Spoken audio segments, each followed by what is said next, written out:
Netflix undisputed king, जो एक वक्त पे अनस्टॉपेबल था। हर किसी के पास नेटफ्लिक्स का सब्सक्रिप्शन था, जो एंटरटेनमेंट इंडस्ट्री का गॉडफादर था। इसने मूवीज और टीवीज को रेवोल्यूशनाइज कर दिया था, जिसकी ग्रोथ बिल्कुल अनस्टॉपेबल लगती थी। लेकिन पिछले 2 सालों से नेटफ्लिक्स कंपनी हार्ड टाइम से गुजर रही है, जिससे इसके स्टॉक प्राइसेस में भारी गिरावट आई है और इसके सब्सक्राइबर ग्रोथ में भी कमी देखने को मिली। और नेटफ्लिक्स ने पिछले 3 महीनों में ही 2 लाख सब्सक्राइबर्स खो दिए हैं। इसके इन्वेस्टर्स का मानना है कि नेटफ्लिक्स के सब्सक्राइबर ग्रोथ में और भी कमी आ सकती है और नेटफ्लिक्स और 2 मिलियन सब्सक्राइबर खो सकता है, जिससे नेटफ्लिक्स का शेयर प्राइस $690 से $180 हो गया है और इसकी वैल्यू में $55 बिलियन की कमी आई है। नेटफ्लिक्स का डाउनफॉल हो रहा है और इसकी रेपुटेशन भी खराब हो रही है। तो आज हम जानेंगे कि ऐसी क्या वजह है जो नेटफ्लिक्स का डाउनफॉल बढ़ता जा रहा है। लेकिन नेटफ्लिक्स के डाउनफॉल की वजह जानने से पहले हम बात करेंगे कि इंटरटेनमेंट इंडस्ट्री के इस लीडिंग स्ट्रीमिंग एम्पायर को बिल्ड कैसे किया गया। तो आइए बात करते हैं नेटफ्लिक्स की शुरुआत से। बात है 1997 की, जब इंटरनेट काफ़ी तेज़ी से ग्रो कर रहा था। तब उस समय अमेज़न का ऑनलाइन बुक सेलिंग का बिजनेस था, जो काफ़ी सक्सेसफुल हुआ था। और एक आदमी जो अमेज़न की उस ग्रोथ को देखकर बहुत फैसिनेट हुआ था, जिनका नाम है रीड हेस्टिंग, जो अपना खुद का इंटरनेट बिजनेस शुरू करना चाहते थे और वो अमेज़न की तरह ही एक सक्सेसफुल कंपनी बिल्ड करना चाहते थे। मार्क रेंडोल्फ और रीड हेस्टिंग ये अच्छी तरह जान गए थे कि इंटरनेट एक बहुत बड़ी अपॉर्चुनिटी है। रीड हेस्टिंग, जो कि कंप्यूटर साइंस और एंटरप्रेन्योरशिप में माहिर थे, वो पहले प्योर एट्रिया एक सॉफ्टवेयर कंपनी के फाउंडर थे, जिसकी स्थापना उन्होंने 1991 में की थी। और मार्क रेंडोल्फ उस सॉफ्टवेयर कंपनी में एक मार्केटिंग डायरेक्टर थे, जो रीड के साथी थे, जिनके पास डायरेक्ट मेल मार्केटिंग का एक्सपीरियंस था, जो बाद में नेटफ्लिक्स के शुरुआती मार्केटिंग एफर्ट्स में बहुत बढ़िया साबित हुआ। तो ये तो साफ है कि नेटफ्लिक्स के फाउंडर रीड हेस्टिंग और मार्क रेंडोल्फ हैं। अब सवाल आता है कि नेटफ्लिक्स को शुरू करने का आइडिया कहां से आया। तो नेटफ्लिक्स के शुरुआत के आइडिया का जन्म हुआ जब रीड हेस्टिंग को ब्लॉकबस्टर जैसे, जो एक पॉपुलर वीडियो रेंटल स्टोर था, में एक रेंटल वीडियो टेप वापस करने के लिए लेट फीस देनी पड़ी। इस घटना ने एक DVD by mail rental service के आइडिया को जन्म दिया। रीड को रियलाइज हुआ कि डीवीडी वीएचएस टेप्स से छोटी, हल्की और सस्ती होती है और इंटरनेट का यूज करके एक और कन्वीनियंट और अफोर्डेबल रेंटल सर्विस क्रिएट की जा सकती है। उनका ये बिजनेस मॉडल सिंपल था, जिसमें mark and read a big collection of DVDs खरीदेंगे और वेबसाइट पर वो लोगों को डीवीडीज रेंट पर बहुत ही कम फीस पर देंगे। अब उनके पास ये बिजनेस आइडिया था, तो रीड हेस्टिंग और मार्क रेंडोल्फ को इनिशियली अपने बिजनेस के लिए पैसे इन्वेस्ट करने में दिक्कत आ रही थी। तो रीड ने अपने खुद के बिजनेस प्योर एट्रिया को बेच दिया, जो कि एक सॉफ्टवेयर कंपनी थी। लेकिन मार्क के पास ज्यादा पैसे नहीं थे, तो वो अपनी मदर के पास गए, जिन्होंने अपने बेटे के लिए उनके बिजनेस में पैसे इन्वेस्ट किए, जो उनकी फर्स्ट इन्वेस्टर थी। जिससे रीड हेस्टिंग और मार्क रेंडोल्फ ने नेटफ्लिक्स को एक mail order DVD rental service के तौर पर 1997 में लॉन्च किया, जिसमें 925 डीवीडी के कैटलॉग अवेलेबल थे। तो नेटफ्लिक्स को शुरू में डीवीडी रेंट करने के बिजनेस मॉडल के साथ लॉन्च किया गया था और कुछ ही महीनों में नेटफ्लिक्स का रेवेन्यू $94,000 हो गया था। लेकिन उसमें से सिर्फ $1,000 ही रेंट से आए थे, बाकी सब डीवीडी की सेलिंग से आए थे। क्योंकि शुरू में उन्होंने लोगों को बाय और रेंट दोनों ऑप्शन दिए थे, लेकिन रीड और मार्क चाहते थे कि लोग ज़्यादा से ज़्यादा डीवीडी रेंट पर लें, ताकि नेटफ्लिक्स सेम डीवीडी को अगेन एंड अगेन रेंट पर दे सके, जिससे कि ज़्यादा प्रॉफिट बनाया जा सके। और मार्क एंड रीड ये भी जानते थे कि बाकी की दूसरी कंपनीज भी जल्द ही डीवीडी बेचना शुरू कर देंगी। तो मार्क और रीड को रियलाइज हुआ कि उनका ओरिजिनल बिजनेस मॉडल सस्टेनेबल नहीं था। तब उन्होंने एक बिग चेंज करने का डिसाइड किया, जानते हुए भी कि इससे उन्हें एक रेवेन्यू सोर्स से हटना पड़ेगा। इसके कुछ टाइम बाद 1998 में मार्क और रीड को अमेज़न के फाउंडर जेफ बेजोस का कॉल आया। वो उनसे मिलना चाहते थे। रीड और मार्क फिर जेफ बेजोस से मिले। तब जेफ बेजोस ने नेटफ्लिक्स को 14 से 16 मिलियन डॉलर में एक्वायर करने का ऑफर दिया। मार्क को शुरू में ये ऑफर सही लगा, क्योंकि नेटफ्लिक्स के लिए तब ये ऑफर बहुत बड़ा था। लेकिन फिर रीड हेस्टिंग और मार्क रेंडोल्फ ने इस ऑफर को रिजेक्ट कर दिया, क्योंकि उन्हें विश्वास था कि नेटफ्लिक्स अपना एक बड़ा सक्सेसफुल ब्रांड बन सकता है। अमेज़न के साथ मीटिंग करने के बाद मार्क और रीड को रियलाइज हुआ कि एक ही वेबसाइट पे डीवीडी सेल और रेंटल दोनों ऑफर करना शायद चीज़ें ज़्यादा कॉम्प्लिकेटेड बना रहा है। ये बेसिकली दो सेपरेट बिजनेस को चलाने जैसा था और ये नेटफ्लिक्स के कस्टमर्स को भी बहुत कंफ्यूज कर रहा था। मार्क और रीड दोनों स्ट्रांगली अग्री थे कि डीवीडी रेंट करना ही वो बिजनेस है जिसमें वो एक्चुअली रहना चाहते हैं। इसलिए अपनी पूरी कंपनी अमेजोन को सेल करने के बजाय उन्होंने एक डील की। इस डील के अकॉर्डिंग जब अमेजोन डीवीडी सेल करना स्टार्ट करेगा तो नेटफ्लिक्स अपने उन यूजर्स को जो डीवीडी बाय करना चाहते हैं अमेजोन की वेबसाइट पे रीडायरेक्ट करेगा और इसके बदले में अमेजोन अपने कस्टमर्स को नेटफ्लिक्स पे रीडायरेक्ट करेगा जो कस्टमर्स को डीवीडी रेंट करने का एक ऑप्शन बताएगा। अमेजोन के साथ ये पार्टनरशिप एक बहुत बड़ी सफलता थी और इससे नेटफ्लिक्स को ऑनलाइन डीवीडी रेंटल मार्केट में डोमिनेट प्लेयर बनने में हेल्प मिली। नेटफ्लिक्स अब तक बेसिकली ब्लॉकबस्टर का ही काम कर रहा था, लेकिन इंटरनेट पर, वो भी VHS टेप की जगह डीवीडी रेंट करके। लेकिन फिर मार्क रेंडोल्फ को एक आइडिया आया कि ऐसा क्यों ना हो कि लोग इंडिविजुअल मूवीज को एक बार में एक रेंट और उन्हें कुछ दिन रखने के बजाय नेटफ्लिक्स रिटर्न डेट्स और लेट फीस को पूरी तरह से हटा दे, यानी डिच कर दे, और इसके बदले में एक फ्लैट मंथली फी के लिए रिक्वायरिंग सब्सक्रिप्शन प्लान ऑफर करे, जिससे company flat fee unlimited rental के बिजनेस मॉडल पर फोकस कर सकी, जिसमें due dates, late fees, shipping और हैंडलिंग फीस या पर डीवीडी रेंटल फीस नहीं थी। ये वीडियो रेंटल इंडस्ट्री में एक बहुत बड़ा रेवोल्यूशनरी चेंज था। इससे नेटफ्लिक्स जल्द ही मार्केट लीडर बन गया। सब्सक्रिप्शन मॉडल कस्टमर्स के लिए ज्यादा कन्वीनियंट और अफोर्डेबल था। इससे सब्सक्राइबर्स हर महीने ज्यादा से ज्यादा बढ़ने लगे और इसने नेटफ्लिक्स को एक प्रेडिक्टेबल रेवेन्यू स्ट्रीम जनरेट करने में हेल्प करी। लेकिन चीजें नेटफ्लिक्स के लिए तब और भी बेहतर हुई जब उन्होंने एक रिकमेंडेशन एल्गोरिदम डेवलप किया। नेटफ्लिक्स ने रियलाइज किया कि जैसे जैसे वो अपने कलेक्शन में ज़्यादा से ज़्यादा डीवीडी ऐड कर रहे हैं तो ये इंपॉर्टेंट है कि यूजर्स इजीली वो मूवीज़ फाइंड कर पाएं जो उन्हें पसंद है, जिसमें ये एल्गोरिदम बहुत हेल्पफुल था। इसलिए अपने बिजनेस मॉडल को मल्टीपल टाइम चेंज करने के कुछ सालों बाद नेटफ्लिक्स अब फाइनली ट्रैक पर था और फिर 2000 में .com बबल ब्रस्ट होता है।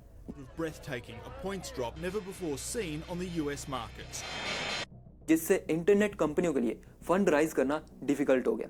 ये .com बबल एक इकोनॉमिक बबल था जो 1990s के एंड में इंटरनेट कंपनियों के स्टॉक प्राइस को स्काई रॉकेट करने के लिए बना था और इसे इंटरनेट बबल भी कहा जाता है। नेटफ्लिक्स एक इंटरनेट कंपनी है, इसलिए .com बबल ब्रस्ट होने से उसको भी फंड राइज करने में दिक्कत हुई। .com बबल के दौरान जब नेटफ्लिक्स लॉस उठा रहा था तो रीड हेस्टिंग और मार्क रेंडोल्फ ने नेटफ्लिक्स को ब्लॉकबस्टर को $50 मिलियन में सेल करने का ऑफर दिया, लेकिन ब्लॉकबस्टर के CEO जॉन एंटियाको ने इस ऑफर का मजाक बनाया। You know what they did? They laughed at us. बता दूं कि ब्लॉकबस्टर उस टाइम पे $multi-billion का एम्पायर था और नेटफ्लिक्स उसके सामने बहुत छोटी सी कंपनी थी।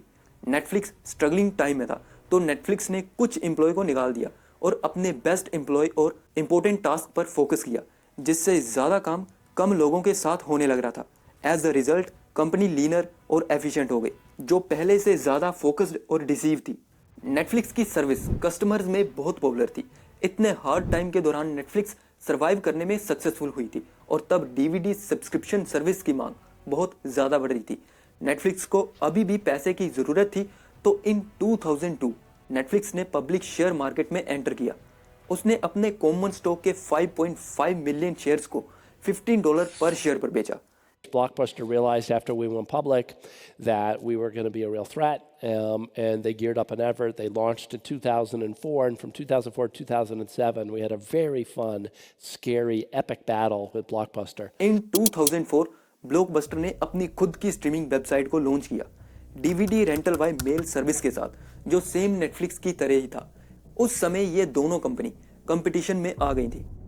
ब्लॉकबस्टर के CEO नेटफ्लिक्स को बीट करने के लिए कुछ भी करने को तैयार थे। तब ब्लॉकबस्टर ने DVD rental by mail service के साथ साथ नए नए एक्सपेरिमेंट करना शुरू करे, जिसमें उन्होंने मूवीज के साथ साथ वीडियो गेम्स भी ऑफर करना शुरू कर दी। लेकिन ये सर्विस ज़्यादा सक्सेसफुल नहीं रही और दूसरी ओर इंटरनेट की स्पीड बढ़ती जा रही थी, जिसे देखते हुए 2007 में नेटफ्लिक्स ने वीडियो ऑन डिमांड सर्विस को लॉन्च किया, जिससे लोग इंटरनेट पे मूवीज़ और टीवी शोज स्ट्रीम कर सकते थे। ऐसा पहले किसी ने नहीं किया था, तो ये एक बहुत बड़ा मूव था। और तब नेटफ्लिक्स एक ही स्ट्रीमिंग कंपनी थी उस टाइम पे, तो नेटफ्लिक्स ने दूसरी कंपनियों से डील करी जिससे उसे उनके कंटेंट को यूज करने का लाइसेंस मिल सके। और उन्होंने एक्सबॉक्स, प्ले स्टेशन, टीवो और एप्पल से भी डील्स किए, जिससे लोग नेटफ्लिक्स को अपने टीवीज और दूसरे डिवाइसेस पे इजीली वॉच कर सकें। इसके बाद नेटफ्लिक्स ने इंटरनेशनल एक्सपेंशन भी स्टार्ट कर दिया। फिर ज़्यादा से ज़्यादा कस्टमर्स ने नेटफ्लिक्स पे आना शुरू कर दिया, स्पेशली जब नेटफ्लिक्स ने अपनी न्यू स्ट्रीमिंग सर्विस को लॉन्च किया था और 2010 में ब्लॉकबस्टर बैंकरप्ट हो गया। नेटफ्लिक्स ब्लॉकबस्टर को बीट करने में सफल रहा क्योंकि वो अपने कोर बिजनेस पे फोकस्ड था और वो इनोवेट करने के लिए रेडी रहता था। लेकिन फिर 2011 में नेटफ्लिक्स ने एक बड़ी मिस्टेक कर दी जब रीड ने डीवीडी बिजनेस और स्ट्रीमिंग बिजनेस को दो अलग अलग सर्विसेज नेटफ्लिक्स और क्विकस्टर पे स्प्लिट करा। सिंपली कहें तो जो स्ट्रीमिंग सर्विसेज थी वो नॉर्मली नेटफ्लिक्स पर ही रहेगी, लेकिन अगर आपको डीवीडी रेंट पर लेनी है तो वो आपको उनकी दूसरी ब्रांड न्यू वेबसाइट क्विकस्टर पर मिलेगी। इसमें कस्टमर्स के लिए एक बड़ा प्राइस इंक्रीज था और दो अलग अलग वेबसाइट्स के लिए दो लॉगिन्स करने का भी बहुत झमेला था, क्योंकि जहां पहले नेटफ्लिक्स यूजर्स से डीवीडी रेंटल और स्ट्रीमिंग एक्सेस दोनों के लिए $10 पर मंथ चार्ज कर रहा था, वहीं इसे अलग अलग करने की वजह से कस्टमर्स को ज़्यादा प्राइस पे करना पड़ रहा था। The huge mistake we made is, remember 2010, we're in the middle of a recession, still pretty deep, is we said, well, it's $8 is a good price for the DVD plan, it's a good price for the streaming plan, so the combination, which is $16, is the new price, and the old price was $10. So from the customer standpoint, one day the price went up 60% in the middle of a recession, and now they had to deal with two user interfaces instead of one. जिस पर public का reaction बहुत बुरा था और Netflix ने इस वजह से 1 मिलियन से ज़्यादा सब्सक्राइबर को खो दिया था। तब उन्होंने क्विकस्टर को जल्दी ही बंद कर दिया और सब कुछ नेटफ्लिक्स वेबसाइट पर ही रखने का फैसला किया। इस सेटबैक के बावजूद नेटफ्लिक्स जल्द ही आगे बढ़ा और एक और बड़े बदलाव पर काम करने लगा, लेकिन इस बार ये बदलाव बहुत ही ज़्यादा सक्सेसफुल रहा था। एंड वो बदलाव ये था कि 2011 में नेटफ्लिक्स ने अपना खुद का ओरिजिनल कंटेंट बनाना शुरू कर दिया। इसकी वजह ये थी कि उनको लाइसेंस की प्रॉब्लम आ रही थी।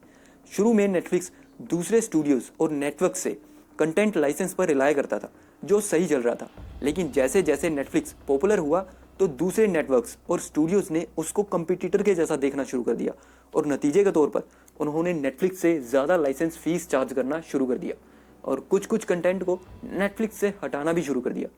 देखो, पहले जब नेटफ्लिक्स डीवीडीज रेंट आउट करता था तो उनके पास एक बार डीवीडीज खरीदने के बाद उससे कुछ भी करने का अधिकार होता था, लेकिन स्ट्रीमिंग कंटेंट के मामले में अगर लाइसेंस होल्डर समझौता ना करे तो नेटफ्लिक्स उस कंटेंट को अपने स्ट्रीमिंग सर्विस से खो देता था। इसलिए नेटफ्लिक्स ने अपना खुद का ओरिजिनल कंटेंट बनाना शुरू कर दिया।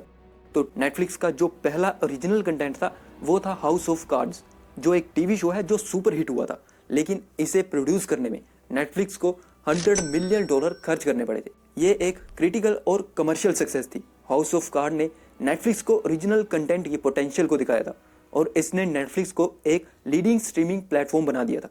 हाउस ऑफ कार्ड के बाद नेटफ्लिक्स ने अपने ओरिजिनल कंटेंट के बजट को बढ़ा दिया। तब से नेटफ्लिक्स ने हंड्रेड्स ऑफ ओरिजिनल शोज और मूवीज प्रोड्यूस की हैं, जैसे कि stranger things, the crown, Bridgerton और स्क्वाड गेम। सन 2021 में तो नेटफ्लिक्स ने अपने ओरिजिनल कंटेंट के लिए $17 बिलियन खर्च कर दिए, जो कि हॉलीवुड के किसी भी स्टूडियो के प्रोडक्शन बजट से कहीं ज़्यादा है। देखो, इनके ओरिजिनल कंटेंट काफ़ी ज़्यादा पॉपुलर होते हैं और नेटफ्लिक्स के ओरिजिनल कंटेंट को उसकी डाइवर्सिटी, क्रिएटिविटी और क्वालिटी के लिए कई अवार्ड भी दिए गए हैं। No one goes to cinema, no one really watches network TV. Everyone's watching Netflix. This show should just be me coming out going, well done Netflix, you win everything. Good night. But no, we got to drag it out for 3 hours. तो अब आ जाते हैं Netflix के downfall पे। देखो, Netflix को अभी बहुत से चैलेंजेस का सामना करना पड़ रहा है, जैसे कि increased competition from other streaming services. We are right in the midst of the streaming wars. We are. Now all the major media companies are investing in their own services, and it's great for consumers. There'll be some more competition for us, but we've already got a lot of competition. ऐसा है कि Netflix को अब दूसरी streaming services से बहुत competition मिल रहा है। इस कंपटीशन की वजह से नेटफ्लिक्स की ग्रोथ स्लो हो गई है और कुछ सब्सक्राइबर्स नेटफ्लिक्स छोड़ के दूसरे स्ट्रीमिंग सर्विसेज पर जा रहे हैं। नेटफ्लिक्स के सब्सक्राइबर की ग्रोथ स्लो होने की वजह से नेटफ्लिक्स के स्टॉक प्राइसेस में भी भारी गिरावट आई है। इससे नेटफ्लिक्स ने कुछ ही दिनों में अपने मार्केट कैप से $50 अरब खो दिए हैं। देखो, वैसे तो नेटफ्लिक्स के अभी भी दूसरे स्ट्रीमिंग सर्विसेज से ज़्यादा सब्सक्राइबर्स हैं, लेकिन अब नेटफ्लिक्स के डोमिनेंस में कमी आ रही है।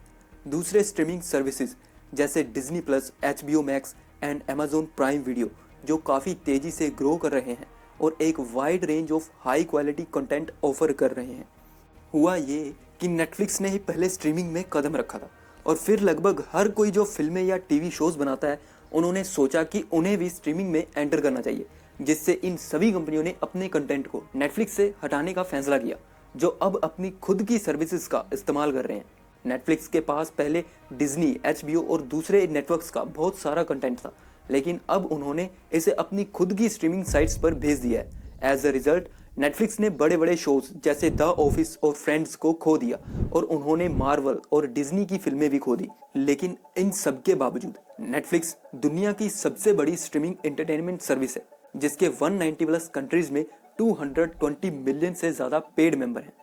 अभी भी नेटफ्लिक्स स्ट्रीमिंग मार्केट में एक मेजर प्लेयर है और नेटफ्लिक्स के पास एक स्ट्रॉन्ग ब्रांड और स्ट्रीमिंग बिजनेस में बहुत एक्सपीरियंस है। एंड नेटफ्लिक्स ओरिजिनल कंटेंट में भी बहुत ज़्यादा इन्वेस्ट कर रहा है, जो कि नेटफ्लिक्स का एक मेजर कम्पिटिटिव एडवांटेज है। तो ओवरऑल नेटफ्लिक्स का फ्यूचर तय नहीं है। नेटफ्लिक्स एक ऐसी कंपनी है जो लगातार इनोवेट करती है और चेंज के साथ अडेप्ट होती है। Thank you.